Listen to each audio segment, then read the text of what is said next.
I want to get into Sundae Conversation. Okay. You do a lot of them. What has been one of your wildest stories with all the different characters that you've had on? Like Kodak Black, you've had on. That's Kodak Black. Let's talk about Kodak Black. We did have him. So the interview's at 3. We're in Pompano, where he's from, and he showed up. Rapper time it's a thing. Like I have Jelly Roll today. I'm assuming he's gonna be late. Yeah, it's rapper time. He's probably still sleeping right now. But so rapper time's a thing. So he shows up probably 3:45. All good. And then we were in this warehouse. He was shooting some other photos or something for an album. And then we shot the interview around 12:15 at night. Really? What are you and Glennie doing while you guys are just sitting there waiting? We just sat there. And I tried to talk to Robbie Anderson, and he was just there. And I was like, man, we're all sitting here for like hours. We got to make some conversation, meet some new people. Robbie Anderson was there, the guy from the Panthers. Yeah. I went up, chosen. And I'm a Panthers fan. I'm from Carolina, so I went up to him. I was like, "Hey, Caleb from Barstool, we're doing a thing with Kodak, and I just want to let you say what's up. Like, we're chilling here. Yeah. Like, what's up?" He's like, "Oh, yeah." Kind of gave you the cold shoulder. Fucking tough. Yeah, it was really tough. I felt really bad. Who's been like your favorite interview? Who's been like your favorite couple favorite people to be around? Aaron Rodgers is just the coolest guy of all time. He's my number one probably. Drake was amazing. Everyone's been awesome. To be honest with you, everyone's been awesome. Like we don't have guests who are not cool, to be honest with you. And most of the time we get to hang out with them afterwards, which is the most fun part. So we do the interview, it's like 15 minutes, and then I can kind of like come out of like grilling them, whatever, and we can just hang out. And most of them have been awesome. Does any of them just come in, do it, and then they leave? Sometimes, and then it's just kind of like... It's rare though. It's really rare.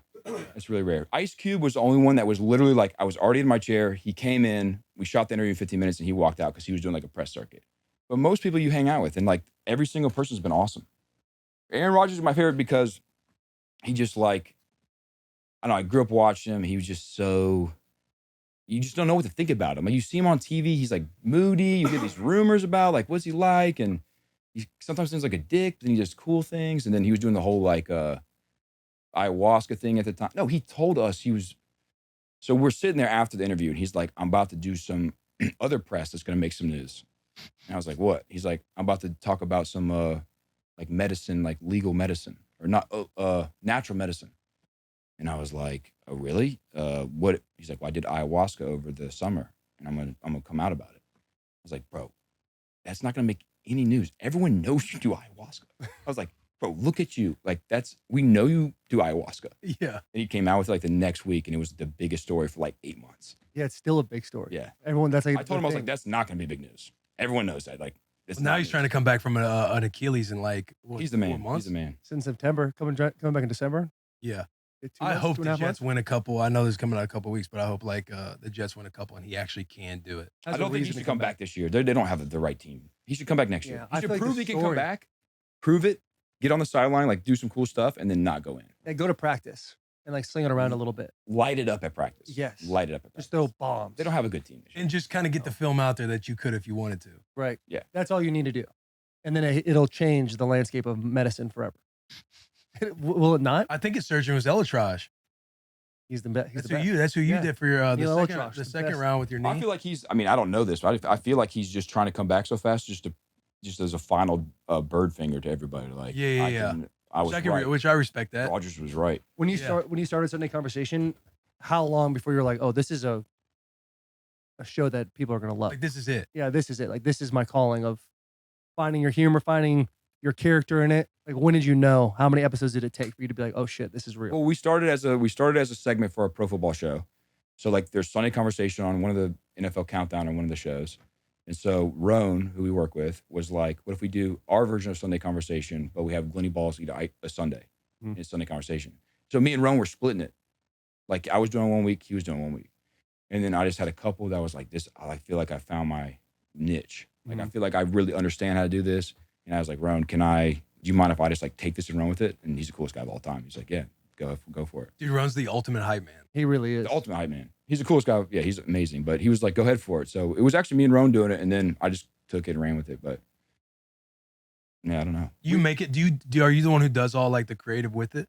What do you mean? Like producing it, like being on the computer, kind of like doing like all the like the music You and the edit? way the camera goes. No, because we have a you guy. bring in a lot of stuff to where I felt like it was kind of like innovative to where you're zooming in, you're capturing, you're moving the camera around, you're doing a lot of different things inside the interview to kind of like bring the production to life. Right. No, there's a guy named Tom Mullins who I work with, who's like editor, and I've been working with him for years, and he's amazing. I talked to him about it, but he has the music, he finds the music, he edits it. I have another producer who's here, Kelsey, who does Shout out Kelsey. everything. Yeah, Kelsey. she's like actually produces it. So no, it's a huge team effort.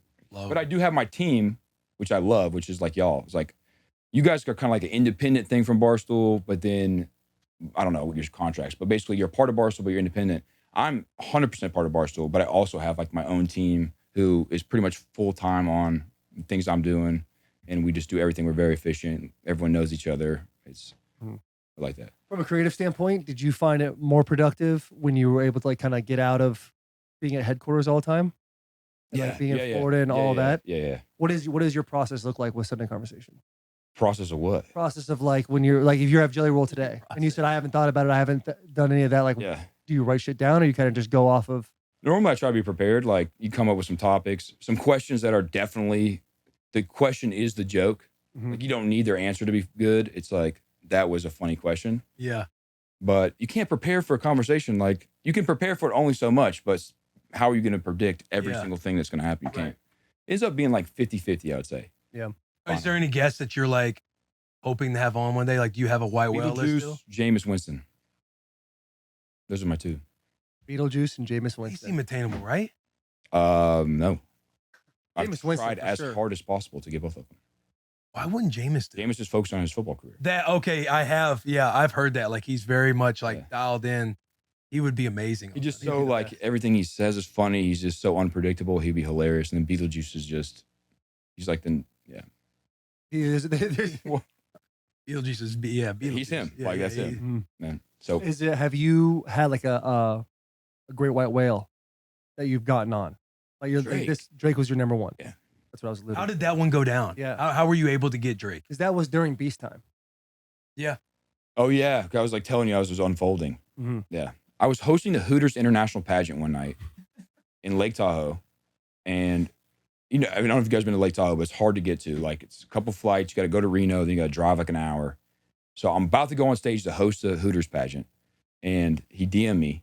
And he was like, hey, can we shoot tomorrow in Miami for your show? I never talked to him. And I was like, no.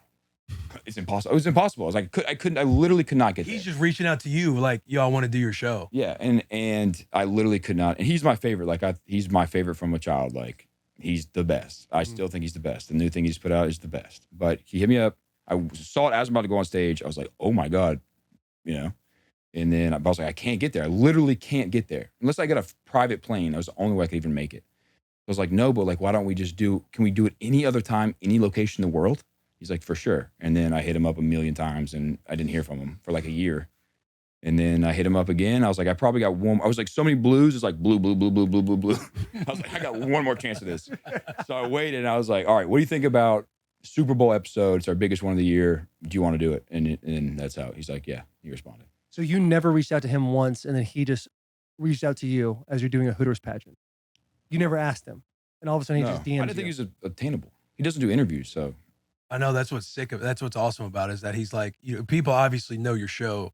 And so it's sick that like people, in our world that high up is reaching out to be like, yo, I want to go on Sunday Conversation. This shit. Which he's like super, which I respect about him. He's super tied into like what's happening, like what's relevant, like what's happening right now. You know what I'm saying? So like that was a year before it happened. So that was like, it was literally a year probably before it actually happened. So it was right when Sunday Conversation was probably starting. Was it the most thrown off you've ever been when you asked him what he likes to bet on, and he says fatherhood? It's so funny. Did you see that clip going around again? I was literally, I was telling him It's so funny. I was telling him at breakfast, he's like, they're talking about, he's like, oh man, I love gambling. I love sports betting. He's like, what's your favorite thing to bet on? And he's like, pauses. And he's like, in the most serious way, fatherhood. And Caleb like breaks character because you don't, it's always funny seeing that. I'm always interested to see if somebody will get you to laugh. Glenny Balls is who makes me laugh, because Glenny Balls is when he starts doing that little cute giggle, I can't stop laughing. Dude, how good of a life does Glenny Balls have? Ah, pretty good. He might have the best life. He might have the best life. Yeah. His only stand show. Only stands. Girls are just trying to fuck him, and he Yeah. refuses to. He had some. Is he fucking?